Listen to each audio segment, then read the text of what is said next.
할렐루야, 반갑습니다. 창세기 9번째 성경 공부를 시작하겠습니다. 오늘은 창세기 27장부터 31장까지 말씀을 함께 살펴보겠는데요. 이제 야곱이 주인공인 시대가 넘어갑니다. 지난 앞부분에서 앞 시간에선 이삭에 대해서 살펴보았는데 지금부터는 이제 야곱의 시대가 열리죠. 27장 내용을 보면 이제 이 야곱과 에서의 이야기가 먼저 시작됩니다.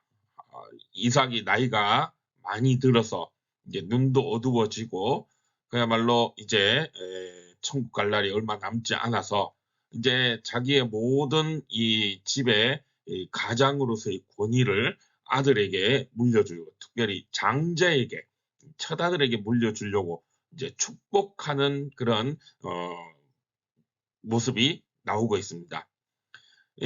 결국 그 집안의 가장의 권위는 하나님의 축복으로부터 나온다라는 것을 보여주고 있죠. 그래서 이삭이 이제 첫째 아들, 뭐 쌍둥이지만 조금이라도 더 일찍 태어난 에서에게 그런 이 가장으로서의 권위, 즉 하나님의 축복을 주려고 해서 이제 좋은 음식을 준비하도록 그렇게 보냅니다. 그래서 에서는 그 아버지의 명을 받아서 이제 사냥을 하러 떠난 사이에 야곱이 이제 자기 어머니와 함께 아버지 이삭을 속여 눈 어두운 아버지를 속여서 팔에 막 털을 붙이고 그런 식으로 이제 해가지고 이 장자의 축복을 가르치게 되는 것이죠. 야곱은 그렇게 장자의 축복을 가르치고 뒤이어서 이제 가는게 에서가 돌아와서 아버지에게 축복해 주세요 하니까 이미 벌써 야곱에게 축복은 다 했다. 그러면서 뭐 뒤에 조금 축복을 하지만 이 첫 번째 축복과는 비교할 수 없는 그런 아주 약수한 그런 축복이 있게 되죠. 여기서 이제 에서는 격분하게 되죠. 그래서 야곱을 내가 죽이겠다. 막 이렇게 이야기하면서 뭐 화를 내는 그런 에서의 모습이 나타납니다. 27장의 내용을 보면 야곱과 에서라고 하는 이 두 사람을 딱 대비시켜서 보여주는 그런 말씀의 내용이 있죠. 뭐 앞서 우리가 창세기를 계속해서 지금 살펴보고 있지만 창세기 말씀을 보면 이렇게 서로 이 대비시켜서 보여주는 말씀들이 있습니다. 하나는 이제 믿음의 사람들, 뭐 이제 노아로부터 시작해서 아브라함, 이삭, 이제 야곱까지 이렇게 믿음의 사람들이 어떻게 믿음의 길을 걸어왔는가, 어떻게 하나님과 함께 그 믿음의 길을 걸어왔는가에 대한 말씀을 쭉 하면서 사이사이 중간중간에 하나님을 믿지 않았던 사람들, 불신의 사람들이 어떻게 불신의 길을 걸어가고 그들이 또 자식들을 어떻게 이렇게 낳았던가 그렇게 보면서 족보를 얘기하면서 그 사람들의 후손이 누구인가라는 것을 이제 보여주게 되죠. 그렇게 서로 대비시켜 가면서 이제 그러면 이 성경을 보면 우리는 어떤 길을 가야 할 것인가에 대한 도전을 그렇게 이 창세기 말씀은 우리에게 주고 있습니다. 오늘 27장도 역시 마찬가지로 야곱과 에서라고 하는 이 두 사람의 모습을 서로 비교하면서 이제 그러면 너희는 이 말씀을 보면 너희는 어떤 길을 가야 할 것인가에 대한 도전을 주고 있죠. 27장에서 가장 중요한 것은 바로 장자의 명분, 그 장자의 명분을 통한 하나님의 축복이죠. 근데 이것을 어떻게 바라보는가에 대해서 에서와 야곱과 에서 두 사람의 관점이 완전히 180도 다른 것을 말씀해 주고 있습니다. 먼저 그러면 야곱은 이 장자의 명분, 하나님의 축복에 대해서 어떻게 생각하고 있는가? 그는 분명 장자의 명분이 중요하다는 걸 알았어요. 그게 자기에게 정말 필요한 것이고 그것을 위해서 거의 자기의 모든 것을 다 바치는 모습. 이게 특별히 우리가 25장에서도 잠깐 나왔지만 야곱은 태어나면서부터 정말 그것이 어떻게 보면 자기 인생의 최고의 목표요 또 이유요 모든 것임을 보여주고 있는 그런 삶의 모습을 보여주고 있습니다. 뭐 태어날 때부터 형의 뒤꿈치를 잡고 태어나고, 또 어린 시절에는 이 배고픈 형 에서에게 팥죽 한 그릇을 주면서 장자의 명분을 막 사버리고 뭐 그런 모습들. 그리고 지금 27장에서 마지막에 이제 아버지의 마지막에 막 이제 아버지를, 눈먼 아버지를 속이면서까지 그 하나님의 축복, 장자의 명분을 가로채는 그런 이 야곱의 모습. 그런데 야곱이 그렇게까지 하나님의 그런 축복, 장자의 명분에 목숨을 걸고 자기의 모든 생을 다 바쳤음을까지 그렇게 차지하려고 하는 이유는 무엇일까요? 그 중심에는 자기의 성공이에요. 그것을 통해서 내가 잘 되고자 하는, 그러니까 장자가 되어서 아버지의 그 유업을 다 물려받는, 그래서 세상적으로도 성공한, 어디 가서라도 내가 미치지 않고 빠지지 않는 모습으로 살고 싶은 그런 자기의 성공을 위해서 장자의 명분, 하나님의 축복이 필요하다. 이게 바로 야곱의 관점입니다. 하나님의 축복을 믿고 바라고 있지만 그 중심에 여전히 자기 중심이 있죠. 내가 성공해야 된다. 나의 성공을 위해서 하나님의 축복이 필요하다. 나의 성공을 위해서 하나님을 이용하고자 하는 그런 모습이 야곱의 모습입니다. 뭐 좋은 믿음은 아니라고 할 수 있겠죠. 아직까지 야곱의 믿음이 그 수준입니다. 그러나 중요한 것은 지금은 자기 중심적으로 자기의 성공을 위해서 이기적으로 하나님을 이용하려고 하지만, 그럼에도 야곱은 분명 하나님의 축복이 필요하다는 걸 알았어요. 그래서 하나님 앞에 나오고 하나님 어떻게 해서든 하나님께 축복받고자 하는 그런 마음이 야곱에게는 있었다는 거죠. 이에 반해서 에서는 어떻습니까? 전혀 하나님에 대해서 관심이 없어요. 이미 나는 장자인데, 야곱이 아무리 팥죽 한 그릇으로 장자의 명분을 사고 말고 해도, 태어날 때부터 내 발꿈치를 붙잡고 태어났다 해도, 그래도 내가 첫째, 내가 장자야. 이미 이거 아버지의 모든 재산들, 유업들, 이거 다 내 거야. 어떻게 해서도 이거는 바뀌지 않아. 그런 마음이 있다는 거죠. 그러니까 하나님의 축복 이런 거 중요하다고 하겠지만, 그런 거 있든지 없든지 어차피 장자는 나고 나는 다 가졌고 그거 있어도 그만 없어도 그만, 약간 이런 모습이 에서의 모습이에요. 그러니까 하나님에 대한 간절함이 에서에게는 없다는 거죠. 그런데 지금 27장에서 야곱이 아버지 이삭을 속여서 그 장자의 그 축복, 하나님의 축복을 가로챈 그 이후에 이제 나서 에서는 빼앗기고 나서 화를 냅니다. 격노하면서 야곱을 내가 죽여버리겠다 하면서 그때서야 화를 내죠. 이미 때는 지나갔죠. 버스는 벌써 떠난 이후에 아무리 손 흔들어 봐야 소용이 없어요. 에서는 이런 모습이에요. 하나님에 대한 어떤 관심, 생각, 그런 게 참 부족한 그런 에서의 모습. 그에 반해서 야곱은 비록 이기적인 그런 자기의 성공을 위해서 이용하고자 하는 마음이지만, 그럼에도 하나님을 향한 마음, 믿음이 있었다는 거죠. 하나님은 바로 야곱의 그 부분을 보셨어요. 그리고 하나님은 그런 야곱의 믿음을 이제 차차 변화시켜가는 그런 과정이 이제 그 이후에 일어나게 됩니다. 이제 28장으로 넘어가면 에서가 이제 야곱을 막 죽이려고 하죠. 그래서 결국 이 아버지 이삭과 또 엄마는 이 에서를 피해서 야곱을 피신시킵니다. 어디로 피신시키냐? 외삼촌 라반의 집으로 피신시킵니다. 외갓집으로 보내는 거죠. 그 외삼촌 라반은 어디에 살고 있느냐? 하란이라는 곳에 살고 있죠. 처음 아브라함이 하나님을 만나고 가나안 땅으로 오게 된 그곳, 거기가 바로 하는 땅이죠. 거기에 이제 보내게 됩니다. 특별히 그 하란 지역 가운데서도 바단 아람이라는 곳이 있는데, 거기에서 이 외삼촌 라반이 살고 있는데, 일단 거기로 가라. 거기서 살아라. 근데 여기서 또 중요한 부분이 있어요. 야곱을 왜 거기로 보내느냐?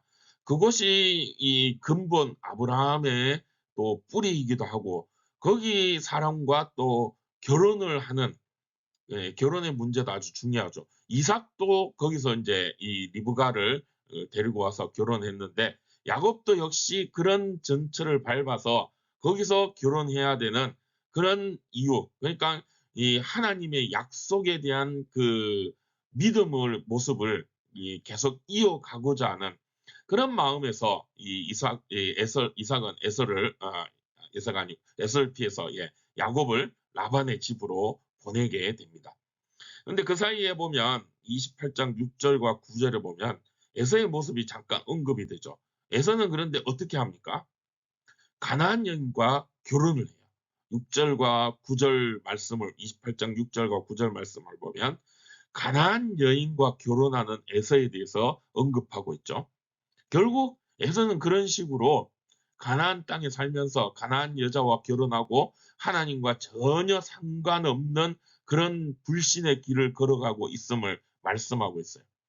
그러나 그에 반해서 야곱은 비록 형 에서로부터 이 살인의 그런 협박을 받게 되어서 그것을 피해 저 멀리 하란 땅까지 바단 아람 외삼촌의 집으로까지 그렇게 피해가는 과정이 있지만, 그러나 그 길도 믿음의 길임을 또 성경은 우리에게 말씀해 주고 있죠.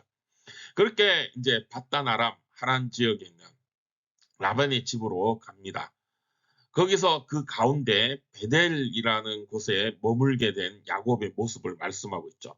이 베델은 원래 그 지역 이름이 루스라고 하는 곳인데, 거기서 이제 하룻밤 묵고 이제 쉬면서 이제 거기에 이제 잠을 자게 되는데, 그때 그 잠자는 가운데 꿈속에 하나님께서 야곱을 찾아와 오셨고 야곱은 거기서 하나님을 만나게 됩니다.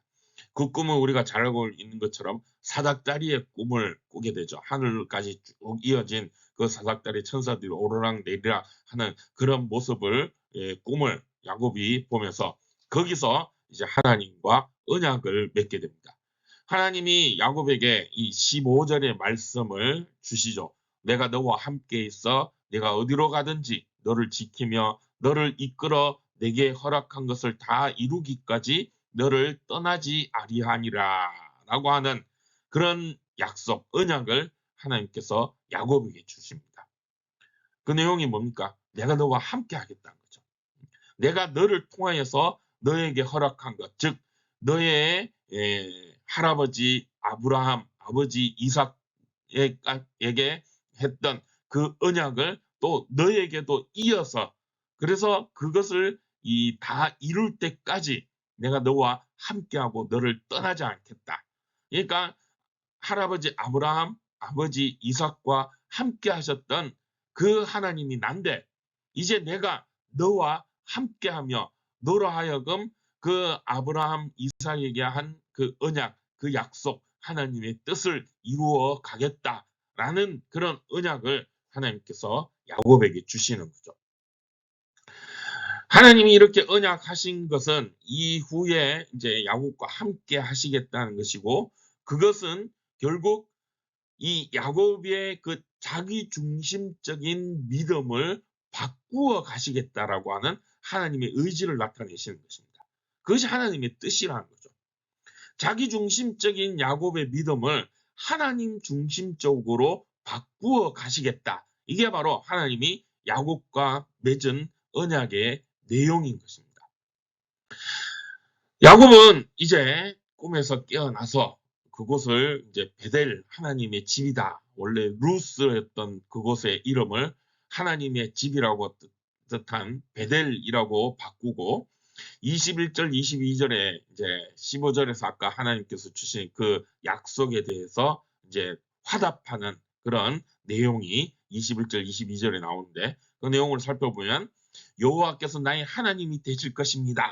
라고, 이 여호와는 바로 자기 할아버지 아브라함 또 아버지 이삭과 함께 하셨던 그 여호와 하나님이 이제는 그냥 할아버지의 하나님, 아버지의 하나님이 아니라 나의 하나님이 되실 것입니다. 라고 하는 신앙 고백을 하죠. 그리고 거기에서 더불어 10의 1을, 10분의 1을 내가 반드시 하나님께 드리겠습니다. 라고 하는 11조의 약속을 하게 됩니다. 믿음의 약속인 거죠.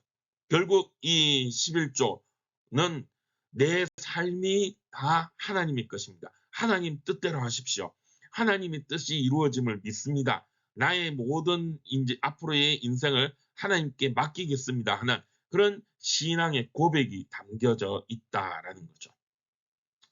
이제 29장에서는 그 베드로를 떠나 목적지 라반의 집에 이르게 된 야곱의 모습이 나옵니다. 그리고 거기에서 이제 라반의 집에서 살게 되죠. 결과적으로 라반의 집에서 20년을 야곱이 살게 됩니다. 근데 이 야곱과 라반 이제 29장과 31장에서는 이 야곱이 또 라반과 함께 서로 이 대조되는 그런 모습을 보여 서로 막 이제 티격태격하는 그런 내용들이 쭉 이어지죠. 예, 라반의 집에 있으면서 20년 사는데 먼저 이 7년 세월은 이제 결혼을 위해서 야곱은 이 라반에게는 두 딸이 있었어요. 레아와 라헬이라고 하는 두 딸이 있었는데 야곱은 라헬이 더 마음에 들었어요. 그래서 라헬과 결혼하고 싶었어요. 그래가지고 이제 외삼촌 라반에게 라헬을 저에게 주십시오. 대신 이제 거기에 대해서 이 옛날 고대에는 결혼 잔금이란 게 있었어요. 이제 이 누군가 내가 결혼하고 싶은 그런 여자가 있으면 그 처갓집에 그에 상응한 어떤 대가를 지불하고 이제 데리고 오는 결혼하는 그런 이 풍습이 있었는데 뭐 지금 야곱은 뭐 집에서 도망쳐 나와서 혈을 단신 가지고 있는 거 아무것도 없기에 결국 그러면 내가 7년을 일하겠습니다. 라고 약속을 하면서 이제 라반과 이 야곱이 라헬을 두고 7년 일하는 것에 대한 계약을 맺게 되는 거죠. 그렇게 7년을 정말 열심으로 야곱이 일했어요. 성경 표현에 따르면 라헬을 너무 사랑해서 정말 이 7년을 하루같이 그 사랑의 마음으로 막 불같은 사랑으로 열심히 7년을 일하고 이제 7년이 지냈어요. 그래서 이제 야 이제 결혼을 하겠구나 그렇게 생각을 했죠. 그런데 이 라반이 이 야곱을 속입니다. 라헬과 결혼시켜 주겠다 해놓고는 라헬이 아니라 그 언니 레아를 먼저 결혼시켜 버립니다. 그러면서 이제 야곱이 그때 막 이제 라반에게 항의하죠. 어떻게 된 겁니까? 나는 라헬과 결혼하겠다고 했는데 레아를 나한테 보내시면 어떡합니까? 막 그러니까 라반이 야 그래도 언니가 먼저 결혼을 해야지. 우리 풍습에는 이 언니가 먼저 결혼하고 동생이 먼저 결혼해야 되지 동생이 먼저 결혼하는 경우는 없어. 그렇게 얘기하면서 야 그러면 정말 라헬과 결혼하고 싶다면 또 7년을 일해라. 이렇게 얘기를 합니다. 결국 울며 겨자 먹기식으로 야곱은 그렇게 또 7년을 일합니다. 그래가지고 이제 14년을 라반의 집에서 일하면서 레바와 라헬 이 두 여자인을 또 부인으로 맞아들이고 또 그렇게 살게 되죠. 그렇게 14년이 지나고 또 나머지 6년은 또 자기의 재산을 위해서 또 일을 하게 됩니다. 그렇게 20년을 라반의 집에서 일을 하게 되는데 야곱도 참 꾀가 많고 뭐라 그럴까요? 술수가 뛰어난 막 형을 그 장자의 명분을 위해서 형을 속이고 아버지를 속이고 이런 모습을 보면 야곱도 꾀가 많고 정말 이 머리가 비상한 그런 사람이었던 거죠. 그런데 이 야곱보다 한 수 더 위에 있는 사람이 라반이었어요. 그런 야곱을 라반은 20년 동안 부려먹으면서 정말 자기가 원하는 것 다 얻는 그런 모습을 보이게 되죠. 야곱이 막 이제 형도 속이고 아버지도 속이고 했던 그런 모습으로 도망쳐 왔는데 이제 이 라반에게 또 속는 야곱의 모습 어떻게 보면 이 기간 야곱은 지난날 자기의 그 모습을 회개하는 기회를 하나님께서 주신 것이 아닌가. 이 외삼촌 라반을 통해서 내가 누군가를 속여서 지금까지 이제 왔는데 야, 이 외삼촌은 나보다 한 수 더 위네. 그러면서 예전에 내가 형에게 아버지에게 했던 그 일들 내가 잘못됐구나. 뭐 이런 걸 좀 뉘우치게 하는 그런 하나님의 모습이 아니었던가 생각되어지기도 합니다.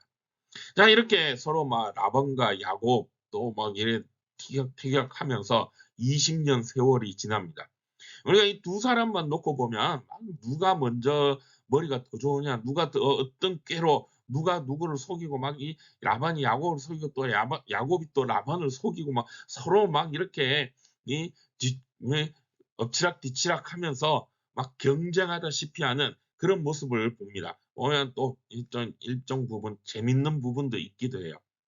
근데 두 사람의 모습만 보면 누가 누구를 속이고 누가 누구를 속이고 막 엎치락뒤치락 이런 모습만 보이는데, 이 성경을 우리가 보면서 한 발짝 조금만 물러서 보면은 이 두 사람의 모든 일들 위에 그 모든 것을 주관하시는 하나님의 모습을 우리가 볼 수 있습니다. 야곱과 라반, 이 사람들은 서로 자신의 꾀로 서로를 이용하여서 막 이득을 얻었다. 이 야곱은 내가 외삼촌 집에서 뭐 어떻게 해서 이제 두 부인과 또 두 여종과 거기를 통해서 12 아들, 그리고 또 뭐 여러 양들과 또 이 염소들 막 많은 재산을 내가 얻어냈다. 뭐 이렇게 야곱은 말할 수 있고, 또 라반은 어떻습니까? 20년 동안 내가 이 야곱을 잘 이용해서 내가 정말 이 두 딸도 시집 보내고 오늘 내 재산도 다 이렇게 크게 만들고 뭐 이렇게 했다. 그렇게 보이지만 사실상 이 두 사람의 그런 모습들 위에 하나님께서 이 모든 것을 다 주관하시고 섭리하셨다라는 것을 이 성경은 우리에게 말씀해 주고 있어요. 뭐 서로 자기들끼리는 뭐 내가 네 것 뺏었니, 내가 더 많이 가졌니, 내가 더 뭐 꾀가 뛰어내, 머리가 더 좋니, 뭐 이렇게 서로 막 경쟁하듯이 하는 것 같아 보이지만 사실상 결과적으로 보면 두 사람 다 잘 됐어요. 하나님께서 두 사람 다 잘 되게 만들어 주셨어요. 야곱은 야곱대로 아까 말한 것처럼 두 부인 또 두 여종, 그 사이에 또 12명의 아들, 그리고 많은 재산들을 또 가지고 외삼촌 라반의 집을 떠나게 되고, 라반은 라반대로 또 야곱으로 인해서 자기의 재산이 더 많이 증식되어진 그런 모습들을 보게 됩니다.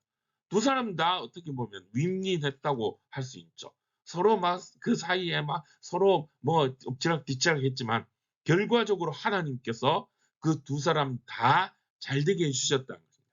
그리고 그 가운데 특별히 야곱은 어떻게 되었습니까? 그 20년 외삼촌 라반의 집에 있으면서 야곱은 다시 한번 함께 하시는 하나님을 깨닫게 되고 하나님에 대한 그 믿음이 더욱 성장되어져 가는 것이죠. 이 모든 것 다 하나님이 하셨구나. 야곱은 그것을 깨닫게 되는 거죠. 하나님께서는 그렇게 야곱과 함께 하시며 그의 믿음을 성장시켜 가셨던 것입니다. 오늘 27장부터 31장까지 야곱의 삶, 전반부의 삶이라 할 수 있는데 삶을 살펴보았습니다. 야곱이 막 가진 꾀를 다 내어서 형 에서도 속이고 아버지 이삭도 속이고 또 외삼촌 라반의 집에서도 외삼촌 라반을 속이고 뭐 속고 하는 그런 뭐 엎치락뒤치락 하는 그런 여러 많은 일들 사건들이 있고 했지만, 그러나 하나님께서 그의 삶 가운데 함께 하시며 그를 이끌어 가셔서 처음엔 자기중심적으로 내가 성공하려면 하나님의 축복이 필요하다. 그래서 자기중심적으로 이기적으로 하나님을 이용하고자 하는 그런 믿음이었지만 결국엔 하나님 중심의 믿음으로 야곱을 다듬어 가시고 그 믿음을 성장시켜 가시고 변화시켜 가시는 그런 하나님의 모습을 우리는 오늘 말씀 가운데에서 찾아볼 수 있는 것입니다. 함께 오늘 말씀으로 나누어 볼 내용들은 이 야곱의 믿음, 자기중심적인 야곱의 믿음이죠. 그런데 그 자기중심적인 야곱의 믿음을 하나님께서 바꾸어 가시는데, 그런 하나님께서 나의 믿음은 어떻게 바꾸어 가셨는지, 아니면 또 어떻게 바꾸어 가실지, 이런 부분들을 우리가 함께 묵상하고 또 나누어 볼 수 있기를 바랍니다. 다음 주에는 32장부터 36장까지 야곱의 후반부 삶의 모습, 그 가운데 함께 하시는 하나님의 모습을 우리가 함께 살펴보도록 하겠습니다. 한번 읽어보시고 또 묵상해서 또 다음 시간에 또 만나기를 바라겠습니다. 이상으로 오늘 성경 공부 9번째 시간을 마치겠습니다. 또 하나님과 함께 평안한 그런 또 삶이 되시기를 축복합니다. 샬롬.